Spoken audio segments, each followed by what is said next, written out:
Friends, আসসালামু আলাইকুম। আশা করছি সবাই ভালো আছেন, আমিও ভালো আছি আলহামদুলিল্লাহ। আজকে আপনাদের সাথে শেয়ার করব খুব সাধারণ এবং সহজ একটি রেসিপি, আর সেটা হচ্ছে চিচিঙ্গা ভাজি দিয়ে ডিম ভাজি বা ডিম দিয়ে চিচিঙ্গা ভাজি।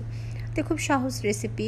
আমি প্রথমে একটি প্যানে কিছুটা তেল দিয়ে সেখানে আমি পেঁয়াজ আর কাঁচামরিচ কুচি দিয়ে একটু গোল্ডেন ব্রাউন হওয়া পর্যন্ত পেঁয়াজটা ভেজে তারপর আমি চিচিঙ্গা এই যেভাবে কেটে দিয়ে দিয়েছি। প্রথমে আমি দেখাতে পারিনি।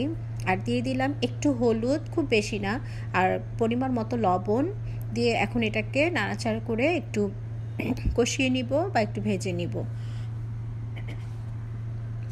প্রথমে আমার ভিডিওটা আমি করেছিলাম, হয়নি। আমি যখন তেল আর পেঁয়াজটা দিয়েছি, দুঃখিত এর জন্য। তো বলে দিচ্ছি, আমি এখানে হাফ কাপের মতো প্রায় পেঁয়াজ দিয়েছি। যত পেঁয়াজ দেবেন ভাজিটা ততই কিন্তু ভালো লাগবে খেতে।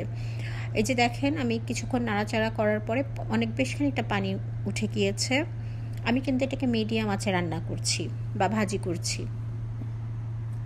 তো নেড়েচেড়ে এটাকে আমি 2-3 মিনিট নেড়েচেড়ে এখন ঢাকনা দিয়ে দিলাম। ঢাকনা দিয়ে 2 মিনিটের মতো রেখে আবার আমি ঢাকনাটা খুলে এখন নেড়েচেড়ে নিব। খুব বেশি কিন্তু ঢাকনা দেওয়া যাবে না। খুব বেশিক্ষণ ঢাকনা দিয়ে রাখলে কিন্তু এটা নরম হয়ে একদম সিদ্ধ হয়ে ক্যাতক্যাতা হয়ে যাবে। বেশি নরম হয়ে গেলে কিন্তু ভাজি খেতে ভালো লাগে না। তো আমি আবার ঢেকে দিচ্ছি 2 মিনিটের জন্য। আমি মাঝামাঝি ঢেকে দিব, কিন্তু খুব বেশিক্ষণের জন্য না। তা আবার আমি এখন ঢাকনাটা খুলে আবার একটু নেড়েচেড়ে দেখে নিচ্ছি।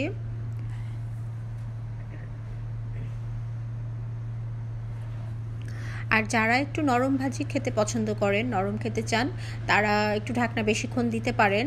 আর পানি দিবেন না, পানি দিলে কিন্তু ভাজিটা নরম ক্যাতক্যাতে হয়ে যায় সিদ্ধ হয়ে। আর যদি একটু নরম খেতে কেউ পছন্দ করেন তাহলে একটু অল্প পানি দিতে পারেন। কিন্তু আমি ভাজি করেছি, আমার ভাজিটা আমি কোনো পানি দেইনি এক্সট্রা। যে পানি উঠেছিল চিচিঙ্গা থেকে সেই পানি দিয়ে ভাজিটা করে নিয়েছি, কারণ আমি একটু ঝরঝরে ভাজি খেতে পছন্দ করি। আর একটু তেলও বেশি খেতে পছন্দ করি আমি বা আমার হাজব্যান্ড, এই জন্য আমরা ভাজিতে একটু তেল বেশি দিই। তো আমি কিন্তু এখানে প্রায় 5 টেবিল চামচের মতো সয়াবিন তেল দিয়ে নিয়েছিলাম, আর হাফ কাপের মতো পেঁয়াজ কুচি দিয়েছি, আর 4-5টা কাঁচামরিচ একটু মাঝখান থেকে চিড়ে পেঁয়াজ আর কাঁচামরিচটা আগে একটু ভেজে নিয়ে গোল্ডেন করে পেঁয়াজটা, তারপর আমি চিচিঙ্গাগুলো দিয়ে দিয়েছিলাম। তো এখন আমি আর ঢাকবো না, কিন্তু আমি 2বার ঢাকনা দিয়ে ঢেকে রান্না করেছি। আমার খানিকটা সিদ্ধ হয়ে এসেছে, এই জন্য আর ঢাকবো না। আর যখন একটু ঢাকনা দিয়ে ঢাকার পর দেখবো যে একটু সিদ্ধ হয়ে এসেছে চিচিঙ্গা, তখন আর ঢেকে দিব না, তাহলে কিন্তু কালারটা নষ্ট হয়ে যায়। এই যে আমি দেখে নিচ্ছি সিদ্ধ হয়ে গিয়েছে। এখন শুধু আমি ঢাকনা খুলে নেড়েচেড়ে রান্না করে নিব মিডিয়াম আছে বা একটু মিডিয়াম লো আছে বা মিডিয়াম আছে বুঝে রান্না করতে হবে। এই যে আমার এখানে কিন্তু তেল নেই। এখন যেহেতু চিচিঙ্গাটা সিদ্ধ হয়ে গিয়েছে, ভাজিটা কিন্তু আমার অলমোস্ট হয়ে গিয়েছে। এখন আমি ডিমটা দিয়ে দিব।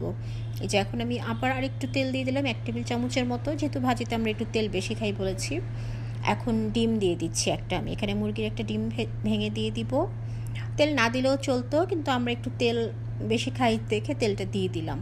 তো এখন ডিমটাকে একটু নেড়েচেড়ে নিব। খুব বেশি গুঁড়ো গুঁড়ো করে ফেলবো না ডিমটাকে, তাহলে কিন্তু ডিমটা দেখতে ভালো লাগে না, ভাজির মধ্যে খেতেও ভালো লাগে না। তো ডিমটা একটু নাড়াচাড়া করে ভাজির সাথে মিশিয়ে এখন আর খুব বেশিক্ষণ রান্না করতে হবে না, 1 মিনিট বা 2 মিনিটের মতো একটু নাড়াচাড়া করে ভেজে ডিমটা সিদ্ধ হয়ে গেলেই কিন্তু নামিয়ে নিলেই ভাজিটা তৈরি হয়ে গেল। তো আশা করছি আপনাদের কাছে এই সহজ রেসিপিটা ভালো লাগবে। অনেকেই হয়তো বা পারেন, কিন্তু যারা নতুন রাঁধুনি যারা জানেন না, তাদের জন্য হয়তো বা এটা একটা হেল্পফুল রেসিপি হতে পারে। আর যারা আমার চ্যানেলটি দেখছেন, যাদের কাছে ভালো লাগবে, তারা অবশ্যই একটা লাইক করে দিবেন এবং চ্যানেলটি সাবস্ক্রাইব করে পাশে থাকা বেল বাটনটি ক্লিক করে রাখবেন, যেন আমি যখনই এমন কোনো সহজ এবং মজার রেসিপি দেব, সহজ রেসিপিগুলো আপনারা সবার আগে দেখে নিতে পারেন আমার চ্যানেলে। আর যদি বেশি ভালো লেগে যায়, আপনাদের বেশি উপকারে আসে কারোর কাছে, তাহলে প্লিজ ভিডিওটি শেয়ার করে দেওয়ার অনুরোধ থাকলো। তা অনেকেই ভাবতে পারে হয়তো বা যে এটা কি রেসিপি, এটা কি একটা কোনো রেসিপি হলো, কিন্তু অনেকের কাছেই কিন্তু যারা পারে না, রান্নাবান্না করেন নতুন, তাদের জন্য কিন্তু অনেক হেল্পফুল হয় এই ভিডিওগুলো। তো সবাই ভালো থাকবেন। আল্লাহ হাফেজ। আসসালামু আলাইকুম।